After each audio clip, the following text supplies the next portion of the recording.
Hi, ఈరోజు మనం కందనకాయ curry fry చేసుకుందాము. కందనకాయలు 1/2 కిలో తీసుకొచ్చాను. చాలా నీట్గా కడిగి పెట్టుకోవాలి. చూసారా ఎలా ఉందో? ఇంత నీట్గా కడుక్కుని పెట్టుకోవాలి. మనము దీన్ని ఫ్రై చేసుకుందాము. ఎలా చేయాలో ఈరోజు నేర్పిస్తాము. 1/2 కిలో కందనకాయలకి ఒక చిన్న గ్లాస్ ఆయిల్ పోసాను. ఆయిల్ కొంచెం ఎక్కువ పడుతుంది. కందనకాయ చాలాసేపు ఉడికించాలి. ఎక్కువ ఫ్రై చేస్తాం కదా, దానివల్ల ఆయిల్ ఎక్కువ పడుతుంది మనకి. నేను ఆయిల్లోనే గరం మసాలా వేసేసాను.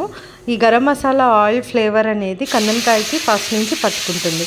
ఇప్పుడు ఆయిల్లో మంచిగా ఫ్రై అవ్వనివ్వాలి. ఇవి ఫ్రై అయ్యేలోగా మనకి నీళ్ళు ఊరుతాయి అన్నమాట. వాటిలోనే ఫ్రై అయిపోతుంది. మనకి వాటర్ పోసే అవసరం ఉండదు. కొంచెం సేపు ఉడికిన తర్వాత ఇందులో మనం ఉప్పు వేసుకోవాలి. మాడకుండా ఉంటుంది. ఉప్పు దానికి ముక్కలకి మంచిగా పట్టనివ్వాలి. మీరు ఈ కందనకాయ తెచ్చేటప్పుడే కొంచెం పీసెస్ మీడియం సైజులో ఇంచు కన్నా తక్కువలో కట్ చేయించుకోండి. ఎందుకంటే ఉడకడానికి చాలా టైం పడుతుంది. సరే, నీళ్ళు ఊరుతున్నాయి.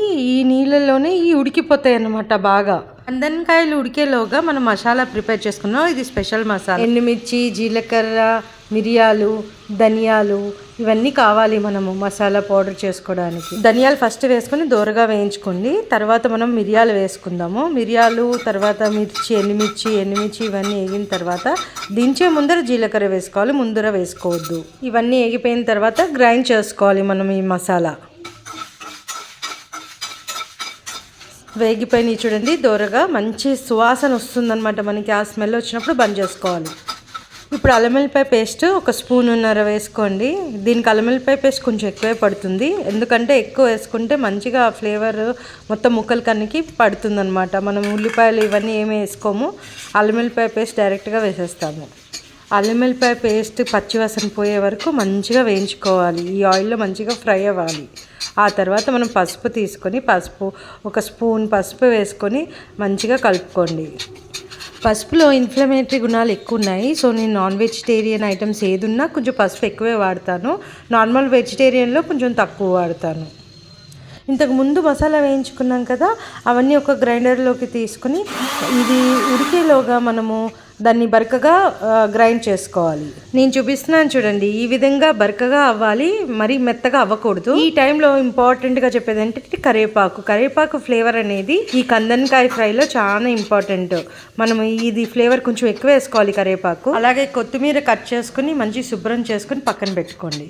కందనకాయ ఫ్రై చేసేటప్పుడు ఎప్పుడు కదుపుతూ ఉండాలి, మాడనివ్వద్దు. నీరు మొత్తం ఇంకిపోయింది చూడండి. ఈ టైంలో కారం వేసుకోండి. కారం 1/2 స్పూన్ వేసాను నేను. మంచిగా కలుపుకోండి. ఎందుకు కారం తక్కువ వేసానంటే మనం మసాలా చేసుకున్నాం కదా, ఆ పొడి కూడా వేసుకుంటాం కాబట్టి కొంచెం కారం తక్కువ వేసుకోండి.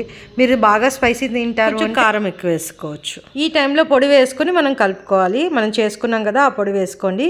ఆ ఫ్లేవర్ చాలా బాగుంటుంది. లాస్ట్లో ఎందుకు వేయమంటాను అంటే ముందే వేస్తే మాడిపోతుంది అనమాట. మాడిపోతే మళ్ళీ ఆ ఫ్లేవర్ రాదు, టేస్ట్ రాదు. కందనకాయ అనేది మంచిగా ఉడికిన తర్వాతే మనము ఈ మసాలా అనేది వేసుకోవాలి, కారం అనేది వేసుకోవాలి. చూసారా, మంచిగా వేగిపోయింది. ఆయిల్లో మంచిగా ఫ్రై అయిపోయింది. మసాలా కూడా కందనకాయ వేగిందో లేదో చెక్ చేసుకోవాలి. ముక్క విరిపి చూస్తే అర్థమైపోతుంది అది ఉడికిందో లేదో. కొత్తిమీర గార్నిష్ చేసేసుకొని సర్వ్ చేసుకుంటే సరిపోతుంది. ఈ ఫ్లేవర్ అనేది చాలా బాగుంటుంది. నేను చేసిన మసాలా అనేది ఆ ముక్కకి మంచిగా పట్టి ఎంత కలర్ఫుల్గా కనిపిస్తుందో చూడండి. ఇప్పుడు అన్నంలో కలుపుకొని తిని చూద్దాం ఎలా ఉందో. అన్నంలో ఈ మసాలా కలుపుకొని తింటే ఉంటుందండి ఫ్లేవర్. ఈ రెసిపీని మీరు అస్సలు వదలరు, అంత బాగుంటుంది ఈ రెసిపీ. ఎంతో టేస్టీగా ఉంటుంది.